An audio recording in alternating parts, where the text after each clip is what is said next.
The Leica M6 is one of the most iconic cameras ever made. Its silhouette alone can evoke strong feelings among many photographers.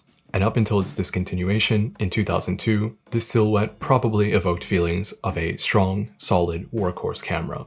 10 years later in 2012, after many people probably moved on to new things, the M6 represented a great bargain for a premium camera, being feature-packed for a Leica, and could be found for just under 4 figures. But like with many icons of the past that now see renewed interest and popularity, the users that recognized its value and status, the fans that stuck around, and even just those that were lucky enough to stumble upon something at the right time in the right place, raved about it, spread the word, which now goes farther than ever, and we end up here in 2022 with soaring prices on the used market and Leica themselves reissuing the M6. So I'd say that today, the M6's silhouette might not necessarily evoke the same feelings of a workhorse camera or a value camera, but rather of a nostalgic camera.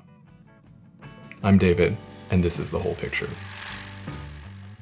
Quoting from the new M6's product page, for more than 100 years, Leica Camera AG has been a synonym for cameras and lenses with permanent values such as reliability, consistency, and quality. With analog photography experiencing a renaissance, the new Leica M6 represents Leica Camera's continued commitment to these values.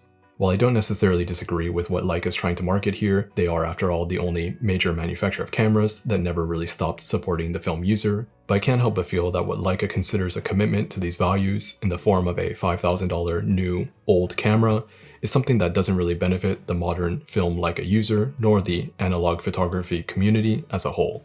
I can see a select few high-level film users that can take advantage of a brand new M6 for serious work, someone that doesn't necessarily want to hassle with the used market and everything that comes with that. But I think that Leica has served these users for many years with programs like the a la carte system, also with cameras like the MA and MP, which when you really get down to it, are functionally very similar to the new M6, and in some cases can still be purchased brand new for similar prices. I think if Leica wanted to honor their 100+ year history and show the commitment to their core values while uplifting the film community, they could have reissued a camera, or rather, maybe reinvented their most accessible camera, the Leica CL. If instead of the M6, they made a camera that really embraced the original CL's position in Leica's camera lineup, but brought it into the modern day with better parts and ergonomics, it could have brought a whole new generation of photographers inspired by film to Leica. Photographers that maybe always dreamed of owning a Leica and could even afford one, but maybe it was just never practical for one reason or another. While the M6 and CL are both widely available on the used market, of the two, the CL would benefit the most from a refresh, as they were made with less durable parts, and now, about 50 years after their initial release, it's only going to become more and more difficult to find one in good working order. So, an updated CL-style film camera with a focus on Leica's core values of reliability, consistency, and quality would I'm sure be welcomed with open arms. With there being a digital CL camera, branding could get a little bit difficult, but heck, even just spinning it and designing it as something like a spiritual successor to the old bar neck cameras, if they updated it with an M mount and modern features, I think a hypothetical camera like this could satisfy both the users and the market. Something without gimmicks, but still maintaining Leica's heritage they're rightfully proud of. Something that props up the film community in a meaningful way, but it also doesn't compromise the status and luxury of the high-end M line of cameras.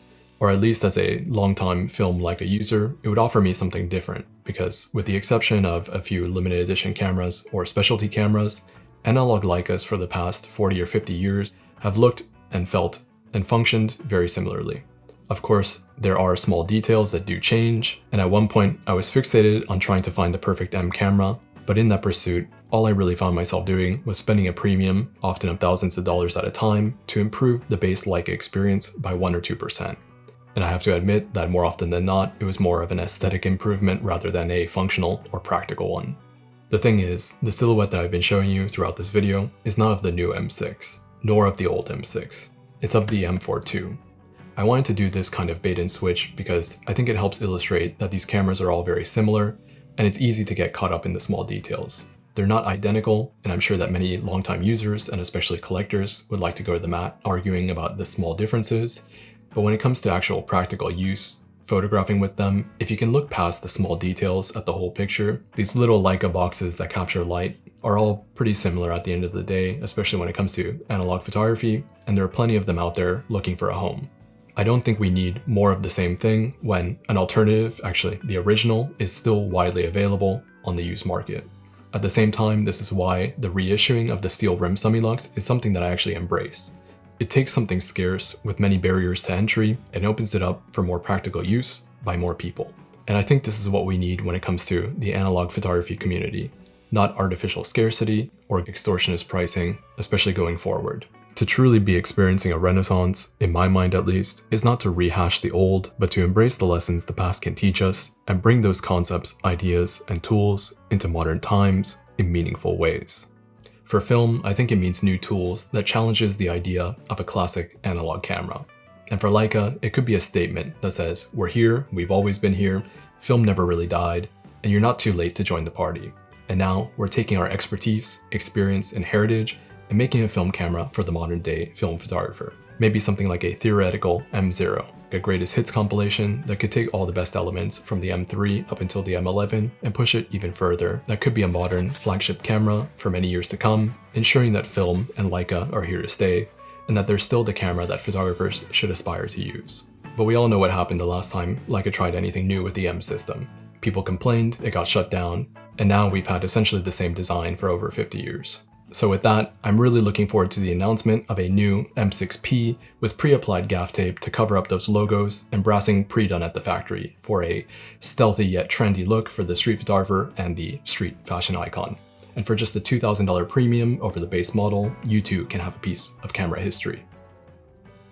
All jokes aside, I really do appreciate it if you stuck around and watched to the end of the video. I've been thinking about this kind of thing for a long time, and so I guess, admittedly, somewhat unfairly, took it out on the new M6.